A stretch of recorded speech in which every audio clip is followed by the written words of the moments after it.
Thanks for listening. If you'd like to schedule a one-on-one coaching with Dr. Lodhi, please visit drsadaf.com. I am an American board certified OBGYN, a mom, a Muslim, and I'm talking about sex. This is the Muslim Sex Podcast.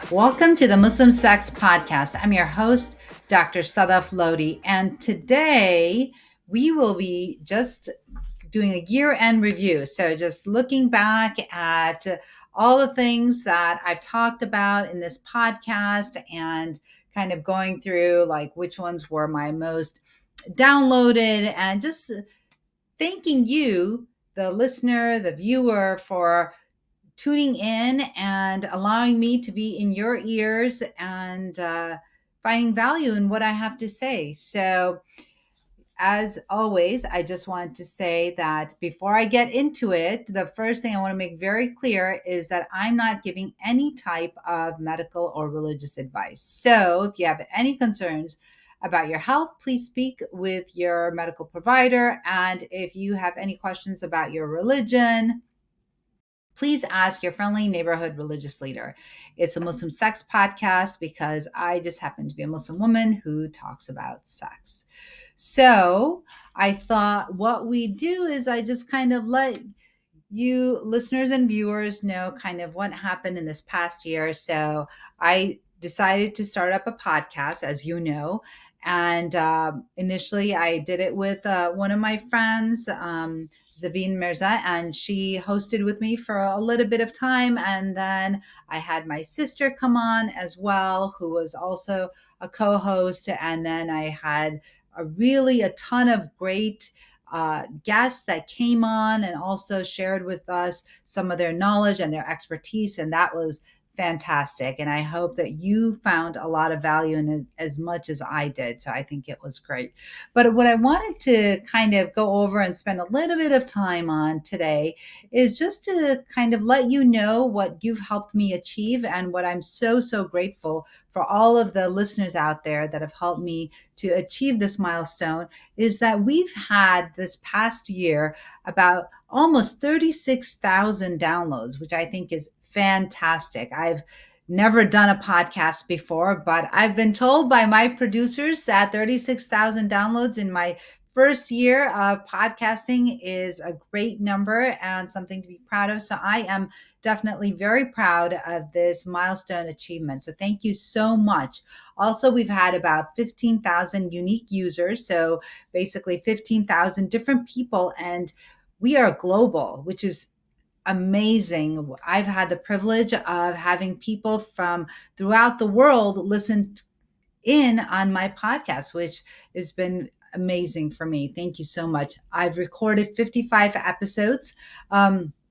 Some of the countries with the most downloads have been the US, Canada, UK, India, Austria, Saudi Arabia, Kuwait, Germany, Morocco, and so many more. So thank you to all of the listeners and viewers that have taken time out to actually listen to this podcast and to download it. I thought I'd also kind of go over the podcast episodes that were downloaded the most. And I think that you'd be interested to find out, which episodes people found the most interesting. And I guess really no surprise here is that the intimacy episode that was recorded on January 21st, 2022 had over 2,000 downloads, specifically 2,538 downloads, which is amazing. But that just tells me that there is a huge void in this realm, right? Like it's very, very important to learn about sexual health. And sexual health is something that we definitely don't get enough of in our education system, even in medical school, and even in OBGYN residency, right? So surprisingly, the people that you hope would know the most actually just know a little bit more than what the listeners know. So that's unfortunate, but the tide is turning, and there are a lot more people are getting educated on the topic of comprehensive sexual education. So fear not, lots of people are talking more about sexual health, and hopefully we'll have more evidence-based, research-backed, comprehensive sexual education to follow. So actually, we're going to just get a short clip of this and intimacy episode. So we'll just take a listen here and hear a little bit about it. Okay, so, men, if there are men listening, right? We know you like to think that you orgasm and then you're ready to go, but the science proves that that is a lie.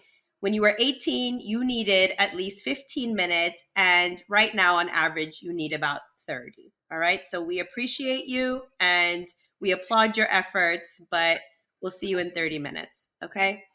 Uh, now that we have established male refractory versus female refractory, and also, by the way, I will say this, okay? And this is me, off tangent here, but just because the male refractory period is 30 minutes does not mean that you cannot pleasure your partner in those 30 minutes, right? So you can lie there and catch your breath, but in 30 minutes, if your partner, right, is ready to go and is able to go, please, out of the goodness of your heart, do not make her wait the 30 minutes that may or may not be closer to the 20 hours that Sadaf just mentioned. Some people's refractory periods might be. So this is your public service announcement from me. Moving on. The next topic here, Sadaf, this is like your favorite topic, sex toys and lube. Okay, so this is, everybody that's listening, is Sadaf's favorite topic, and it's so favorite, and it's so much of her favorite that she has decided that I should talk about it and not her. But sex toys and lube, and the reason we talk about this, and again, why we're even doing this podcast and why we're having this conversation is to normalize sex, to normalize pleasure, to normalize the sexual experience in all its shapes, all its forms, all its iterations, all its participants, all its types. And that means that it's okay, right, to explore different types of sexual intercourse, or to innovate in your sexual intercourse, whether that is not just in different sexual positions, but by introducing sex toys, by utilizing lubricants, which, by the way, there is so much toxic thinking around sex toys and lube, Sadaf. So people will often say that, you shouldn't need lube, right? If you need lube, that means you're not aroused or you're not so turned on by your partner. And that's just blatantly and patently false. There is nothing wrong. You could be extremely turned on by your partner and you could still utilize lube. There's no reason not to, Sadaf, and that's not indicative of you not being aroused. That's correct, Zavine. I mean, there can be multiple reasons for not enough lubrication. Some women that have their ovaries removed. So remember that estrogen plays a huge role in lubrication. So if, for example, a woman is in menopause, right, she may not be able to get lubricated enough. Or if a woman went through chemo and it affected her ovaries, she may not be able to get enough lubrication for intercourse. So, it also, and then there are definitely, if a woman is, say, depressed or, has some mental health concerns, then that might be a reason also why she can't get lubricated, and may not, it may require some lubrication. But there's definitely nothing wrong with a woman that is not able to have enough lubrication on her own, right? There's nothing wrong with using a lubricant such as a water-based lubricant. There's nothing wrong with that. Okay, thanks for tuning back. And so now I'd like to go over the other episodes that were downloaded quite a bit. And we go to the first episode, which was the Muslim Sex podcast episode, which was released on January 5th. And then, of course, we go to the anatomy of the female genitalia, specifically the vulva, and the episode where we talk about that. And that had over 1,500 downloads. the other episodes, which I found rather interesting, because so throughout the podcast, I've spoken a lot about obstetric issues and also about gynecology issues. And then as we approach toward the end of the year, I spoke a lot more about mental health issues. So, for example, anxiety in relationships, and we talked about focus, we talked about well being, we talked about postpartum health, and we talked a lot about different sexually, a lot of different topics regarding sexual health. But some of the other episodes, which I think people were very interested in, was regarding childbirth and postpartum health. And again, that episode about postpartum health was very, very important because we don't have very much information. There isn't a lot of information about postpartum health. As OBGYNs, we're so good about taking care of the mom and the baby while you're pregnant. But then, really, once you have the baby, who's checking in on you? Who's asking about your mental health? Who's asking about postpartum depression? Who's asking, are you okay? Do you need any help? And so I feel that as OBGYNs, we have a lot of work to do in terms of making sure our patients are okay and they're feeling well after they have their baby. Because as you know, for those people that have had children, it really rocks your world. I mean, in the best sense of the word. I mean, it's really a lot of work. So, you know, props out to all the parents out there that are having children and taking care of kids, because it is definitely a lot of work. And and so we can go into that episode a little bit about postpartum health. That was released on April 1st, 2022. So here's a little clip from there. So the important thing to look out for is with postpartum blues, you can feel you can have some mood swings, some sadness, some crying, some feelings of being overwhelmed, loss of appetite, insomnia. But the important thing to know about postpartum blues is that they typically don't last longer than 2 weeks. And that's normal. It's normal to have the postpartum blues. But the difference being when somebody is diagnosed with postpartum depression is that depression tends to last longer than 2 weeks. It can last for months. And when that happens, there's also feelings of suicidal ideation, like some women may consider suicides. There may be feelings of homicide. There might be, inability to get out of bed, to have sometimes self-loathing, feeling like you're not enough. And there can also be, frequent crying, loss of appetite or overeating, severe fatigue, lots of negative feelings that happen, and anxiety and panic attacks that it becomes so overwhelming that sometimes women don't know what to do. But when that happens, the most important thing you can do is seek out your healthcare provider and also seek out help and check in with family and friends so that they can come over and they can help and take over for a while if that's what you need to feel better, or maybe, go and see your healthcare provider so that they can start you on perhaps some antidepressants if that's what you need. But make sure you take care of yourself and you take care of your health, because the most important thing for a baby is you, and you're the most important thing to your family. It's important that you take care of your mental health and your physical health. And next, we go into the contraception episode. It seems like a lot of people were interested in that episode as well. And, that episode really, at that time, I didn't know it. That was released in January. But that episode, it was actually quite timely. I mean, look what happened to Roe v. Wade, right? And the limitations placed on abortion care. And of course, we all agree, or at least most of us will agree, that abortion care is health care. And it doesn't matter really whether you agree with it or not. It's important to know that it is a right that every woman should have, and that it's really the woman's body, right? We can all agree to that. And that it's really up to her what she decides to do with her body. So anyways, that episode on contraception was downloaded over 1,100 times. So that was fantastic. But I think it's really, really important to kind of, if you didn't hear it or if you never got a chance to listen to it,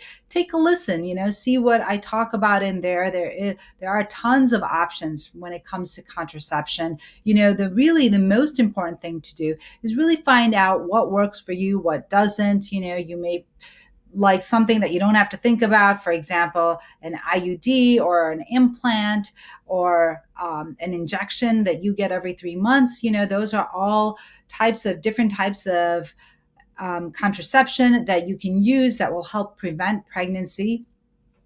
Or you can, of course, take birth control pills, and that's something that you would take daily. But of course, that episode is so important. So for anyone that is not sure about what type of contraception to take or what to use, the risks, the benefits, all that stuff, take a listen and see what I have in store in that episode.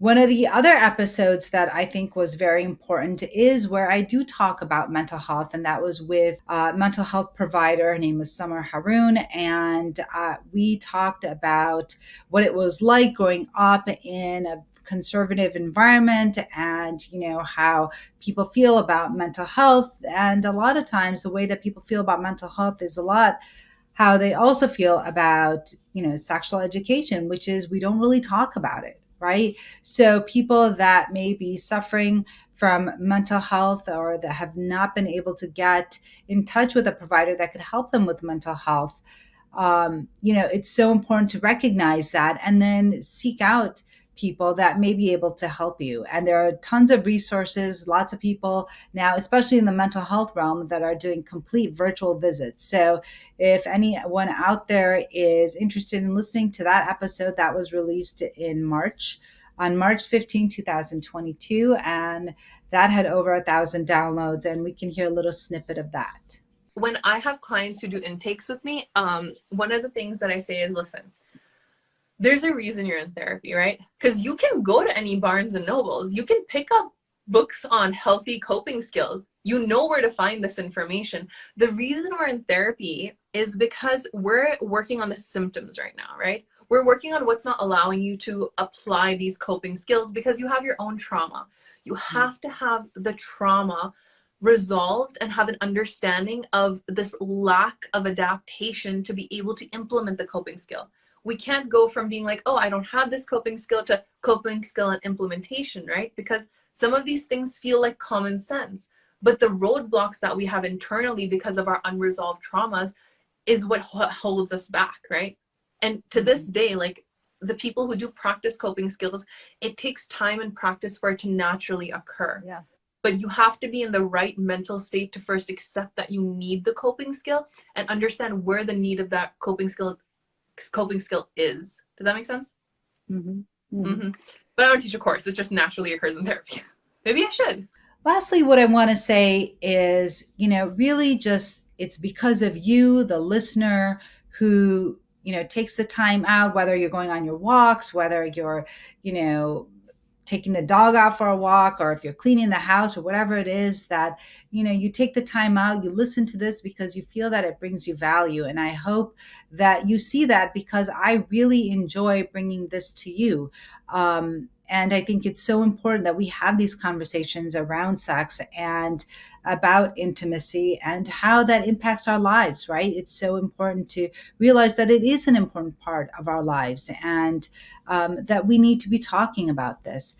In fact, one of the favorite talks that I had was with the author Habiba Kande. As you probably remember, for those of you that may have tuned in, that I actually had about 4 episodes with him. He is a renowned author, Nigerian born author that currently resides in England, and he has over 7 books regarding intimacy and also about Islam and erotology and things like that. And if you're like me, you had no idea that the 2 words even belong together, right? Islam and erotology, like what the heck? My mind was completely blown. But it's true. He wrote a whole book about it, and it is fantastic. He even wrote a shorter version of that same book, and that was called Women of Desire. And the reason why I think that those books are awesome, and I'm sure everyone has their own views, but the reason why I thought that they were great is because it almost gives you permission, right? You learn about Islam, you learn about the history of Islam, and you learn where Islam is a very sex positive religion. And really, it's through our culture, through colonization, through things that we have absorbed from the colonizers, that we start to have this very sex negative attitude.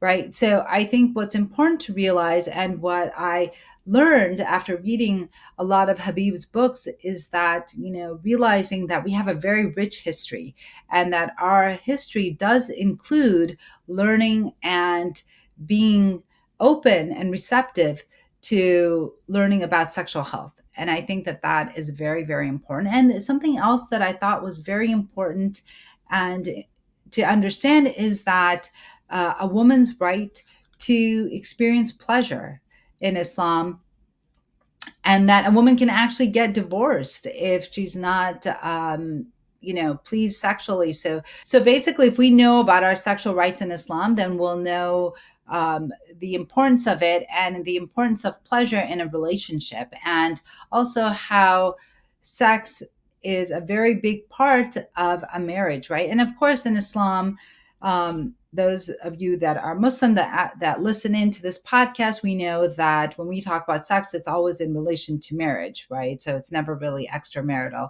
or anything like that, but it is in relation to marriage. And it's important to know that marriage is half of our faith, and there's a reason for that. And part of that reason is that it allows us to satisfy our own desires within the context of marriage. So I think that that was very important. And that's why I actually had 4 episodes with Habib, just because I found it to be fascinating. And I thought it was really important for those of us that are Muslim, and even people that are not Muslim, right? People have a lot of misconceptions about Islam. And so it's important for us to educate people and ourselves, first and foremost, right? Ourselves and then others, about what Islam says regarding intimacy and sex within the context of marriage. Some of the other episodes, really quickly, that people found very intriguing and interesting were the episode on marriage and stillbirth that had over 900 downloads. And a lot of the episodes regarding intimacy and intimacy coaching, that was also very well received. So in all, I think that, for anyone that has taken the time to listen, thank you so much. I hope you continue to listen, and I have a whole nother year to plan out, what I'm going to talk about. And of course, it'll be more information for you regarding sexual health and wellness. And I'll be bringing to you the latest in research that we have, just as I was able to have an interview with Dr. Maria Uloko and Dr. Samina Rahman. Those are 2 of the foremost thinkers and educators and researchers that we have in sexual medicine.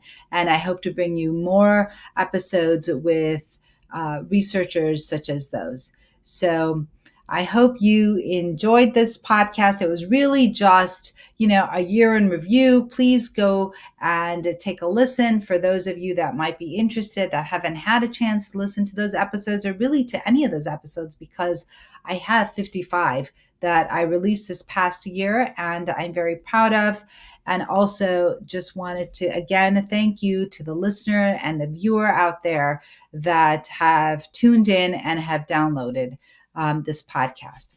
So I think that I am done here, and it's been real and really intimate. And remember, this is not meant to be any type of medical advice. So if you are having any health issues, please see your healthcare provider for any concerns that you might have. And until next time, this is the Muslim Sex Podcast. Thank you. Thanks for listening. If you'd like to schedule a one-on-one coaching with Dr. Lodhi, please visit drsadaf.com. And until next time, this is the Muslim Sex Podcast.